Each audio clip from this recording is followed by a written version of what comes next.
and welcome to the Superpowered Love reading tour, in which I get progressively more and more annoyed with the sound of my own voice. But hopefully you don't. If you do, please don't let me know. I'm already really self-conscious about it. But, you know, we're gonna forge ahead. So this tour came about because I have a new book out in the Superpowered Love series. It is number 8. It is called Takedown. And super excited about it. It came out on the 6th, and you can get it anywhere you like to buy your books. Amazon, Kobo, get it from the Lucid site. That's the best of all right there. That's a good one. But instead of doing all my readings from the Takedown, which would, you know, mean that I was reading a substantial portion of the book to the point where I'd be like doing an audiobook for it, which nobody wants to hear me do. I'm just going to do a selection from a different book at each stop. And today I'm going to do Losing Better, which contains my biggest bastard of a main character to date. I may top him, but it will be a difficult act to follow. His name is Gabriel. Losing Better is book 4, but like all of them, you can read it on its own, you can jump around. It may not be a good starting point because Gabriel's such a bastard, but it has some cool superpower stuff in it. So I'm going to do like a superhero style scene from this one instead of doing something romantic, which is what I've done for the rest of them. So I'll just read the blurb and we'll go from there. Just wet the whistle. Cheers. Ooh, that's good. Okay. So this is a Losing Better blurb. Superpowered Special Agent Gabriel Jenne's first solo mission, to go to Hooperstown, North Carolina, find evidence that Andrew Wynne is operating as a vigilante, then bring him in. 10 years ago, Gabriel spent a summer alternately torturing and hooking up with Andrew as they tried to ignore their parents' embarrassing affair. Of course, Andrew, the big puppy, will be happy to see his old friend and never suspect a thing. Career-driven, cocky young Agent Jenne can hardly believe his luck. A covert game of betrayals ensues. Things start out complicated, with Gabriel using Andrew's open arms and attraction to him for all it's worth.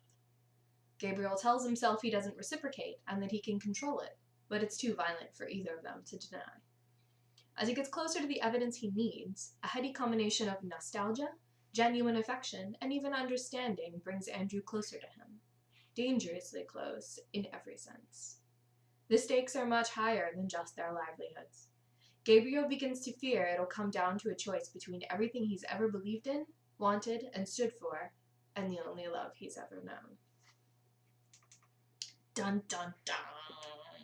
Okay, so this is a scene. Andrew gets sort of a call while they're out to dinner, calling him to do his vigilante thing, and Gabriel is still pretending not to know about it. He's trying to gather evidence against Andrew before he goes ahead with this. So this is what happens once Gabriel finds out where he's gone and what kind of disturbance he's gone to sort of fix up it with his superheroing ways. So okay. All was silent as I approached the darkened, sprawling, antebellum mimicking house through the trees. Then I saw them, 2 figures emerging from the back, sexless in the watery moonlight. I crept to the edge of the property and flattened myself behind the electrical box, automatically detecting its humming EMF, my own electricity curling tight around my spine, ready. The weight of the pistol, as ever, was reassuring, but I kept it holstered. One figure shoved the other forward. It sprawled, giving a decidedly feminine shout. The other, taller and broader, knelt at her back and pulled her hands up, binding them. If that one spoke, I couldn't hear. All I heard was my heart pounding, the crackling in my veins. But I would have recognized Andrew anywhere, even in the dark. Should I stop him? Pull my gun and face him down over it, tell him to end these ridiculous antics. Snap the amplifier onto my fingers and focus a burst that, even at this range, could stop his heart forever? Arrest the suspect myself, haul her into the station, and... A side door flung open, and a bulky, black-clad figure raced through. The porch was unfinished, so he leaped to the ground some 4 feet above. He landed with surprising grace, bending at the knee and stumbling only once or twice before he found his footing and took off toward the road. He clutched a rifle, a serviceable .22 at first glance, in one hand. The scanner had said domestic disturbance turned violent. A single-armed woman. So who the fuck was that? The abused husband? The figure that must be Andrew stared after the runner. The woman on the ground staggered to her feet and slammed into him from behind, knocking him off his guard. The runner crashed into the trees behind the road. Shit, I said. Perhaps too loud. I could have sworn Andrew looked up again as I took off after the escapee. He was big, but that made it difficult for him to hide in the underbrush. He crashed through it like Bigfoot on speed, making enough noise to wake the dead and scare off any wildlife for miles. The canopy thickened, blotting out the moonlight, and I heard a few large branches cracking. Nearer still, and I couldn't miss a deep, bass voice swearing. When I spied the back of his head, he finally seemed to hear me too. He stopped, looked over his shoulder. Before he could swing the rifle around, I had the Glock pointed at his head. Put it down. Slowly. Even in the speckled moonlight, the tears that leaped to his eyes were evident. He held the gun, a beautiful old Winchester, out before him and dropped to his knees. Of course, I had no intention of using my gun, but I couldn't threaten him with lightning. An FBI agent in the middle of the Carolina woods? Why not? We all grew up watching the X-Files. A crazed young man shooting lightning from his fingers? Perhaps a little too X-Files. Where do you think you're going? I asked, once he was back on his feet, hands still held out in front of him. He shook his head. It wasn't my idea. It wasn't my idea, I swear to God. That's not what I asked. I didn't want to do it. I couldn't do it. It was all her idea. Am I speaking French? Where do you think you are going? Who the fuck are you? You ain't no cop. I cannot possibly explain how intense the urge to whip out my badge and say, FBI, motherfucker, was in that moment. Under the circumstances, I had to settle for, I'm the man with the gun. Who the fuck are you? Fuck, man. Oh, fuck. I fucking told her it. It took all my self-control not to short out the man's brain right there and then.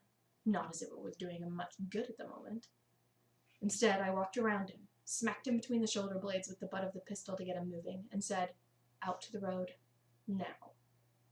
He obeyed, still swearing under his breath, but kept his feet moving and his hands held out in front of him.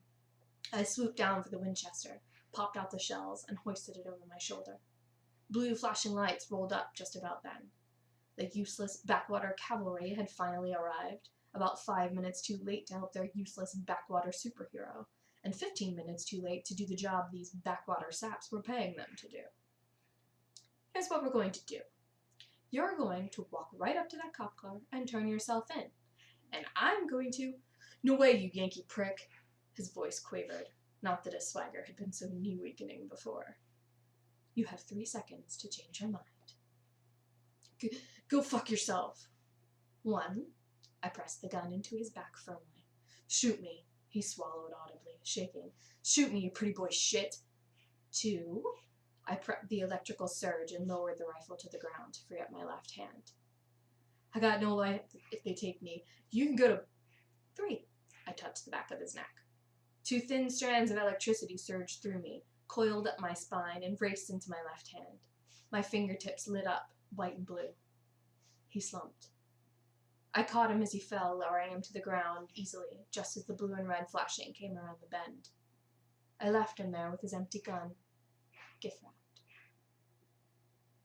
So yeah, he's kind of a bastard, but that's why he's fun. So that's it.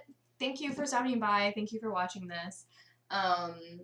And be sure to come to the other stops. There's not that many left. How many are left? Oh my gosh, only 2. Only 2 are left. Wow. So be sure to stop by. You can enter to win the Superpowered Love box, which has a lot of really cool stuff in it. You can enter to win that at every one of the blogs that are participating. So definitely come by and do that.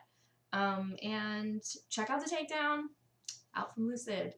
Thanks a lot.